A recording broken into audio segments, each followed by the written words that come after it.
Hello viewers, welcome back to my channel mom's kitchen. और आज मैं आपके लिए बहुत ही यूज़फुल वीडियो लेकर आ चुकी हूँ जो बहुत ही इंटरेस्टिंग होने वाली है और आपके पैसों के साथ साथ समय की बचत भी करने वाली है।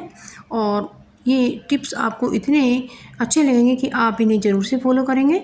तो सबसे पहली ट्रिक है मेरी ये परात को लेकर। जब हम इसमें आटा लगाते हैं तो जो इसका तला होता है वो नीचे टच होता रहता है और यहीं से ज़्यादा घिस कर ख़राब हो जाता है। तो फ्रेंड्स, आपको ये जो नेल पॉलिश होती है, नेल पॉलिश लगा देनी है। तो इससे एक कोटिंग सी कर देनी है। तो इससे क्या होता है कि इससे इसको बहुत सपोर्ट मिलती है और ये घिसता नहीं है। तो इस तरह से आप अपने भगोने, कढ़ाई और कटोरे में भी इस तरह से किया जा सकता है। तो इससे क्या होगा, आपका जो तला है वो ज़्यादा दिन तक चलेगा और इसकी जो लाइफ है वो बढ़ जाएगी। तो इस तरीके से फ्रेंड्स, ये बहुत ही यूज़फुल सी ट्रिक है, आपको ज़रूर से पसंद आई होगी। तो आप इसे ज़रूर से करके देखिएगा। तो फ्रेंड्स, आप चैनल पर नए हैं तो मेरे चैनल को सब्सक्राइब भी कर लीजिएगा और मेरे वीडियो को लाइक, शेयर, कमेंट कीजिएगा। और दुनिया के किस कोने से आप मेरी वीडियो को देख रहे हैं तो मुझे ये भी बताइएगा। अब दूसरी ट्रिक आती है हमारी नवरत्न तेल को लेकर। तो फ्रेंड्स, आजकल गर्मी बहुत ज़्यादा हो रही है, तो इसमें क्या होता है, हमारे जो सिर की हीट है वो बढ़ जाती है। तो हमारे दिमाग में जो नसें होती हैं वो तेज़ी से चलने लगती हैं और उसमें बीपी हाई का भी खतरा बन जाता है। तो इससे ब्रेन हेमरेज तक हो सकता है। तो आपको ये तेल हमें ज़रूर से मलना है। तो फ्रेंड्स, अब अगली तीसरी ट्रिक आती है हमारी दीपक को लेकर। ये जो दिए होते हैं हमारे जलाते जलाते काले पड़ जाते हैं और इस पर जो इनका ऑयल होता है तो उसकी एक मोटी सी लेयर जम जाती है और वो साफ़ नहीं होती है। तो हमें इसके लिए क्या करना है, तो हमें सबसे पहले करना है इन्हें पानी से गीला और बस इस पर हमें लगाना है अब थोड़ा सा सॉस। और आप देखेंगे फ्रेंड की जो सॉस है वो बहुत ही अच्छी होती है, उससे हमारे जो दिए हैं बिल्कुल निखर जाते हैं।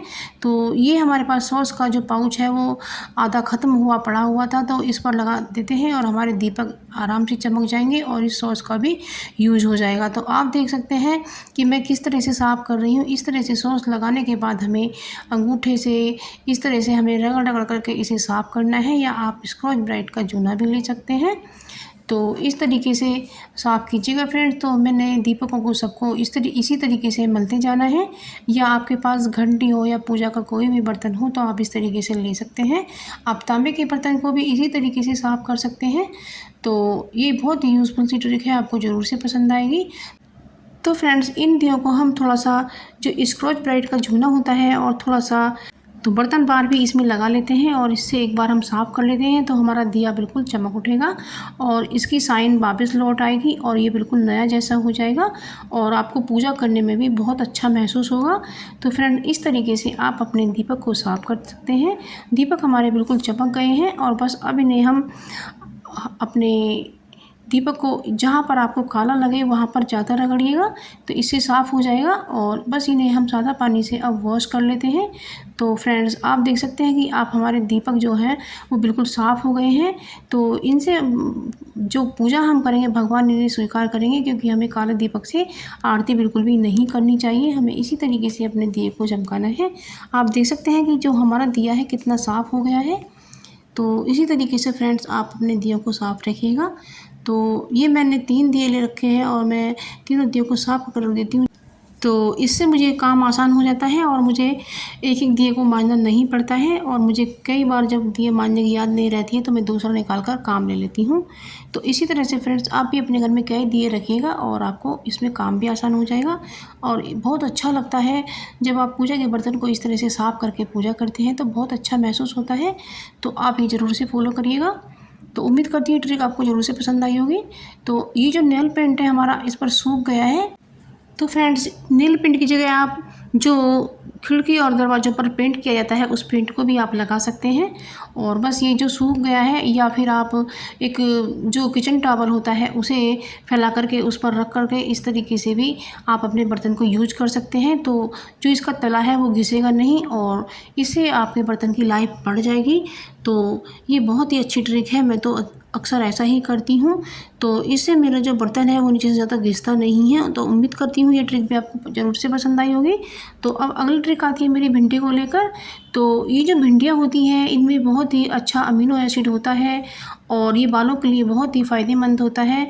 तो पुराने ज़माने में लोग इसी से कंडीशनर बनाया करते थे और आजकल के ज़माने में तो कंडीशनर आने लगा है। तो इससे क्या होता है, जो इसके अंदर जो लिसा सा पदार्थ होता है वो पानी में अच्छी तरह से आ जाता है। तो हम इसे भिंडियों को भगोने में डाल देते हैं और इसमें हम कुछ पानी ऐड करेंगे और हमें भिंडियों को अच्छे से बॉईल करना है।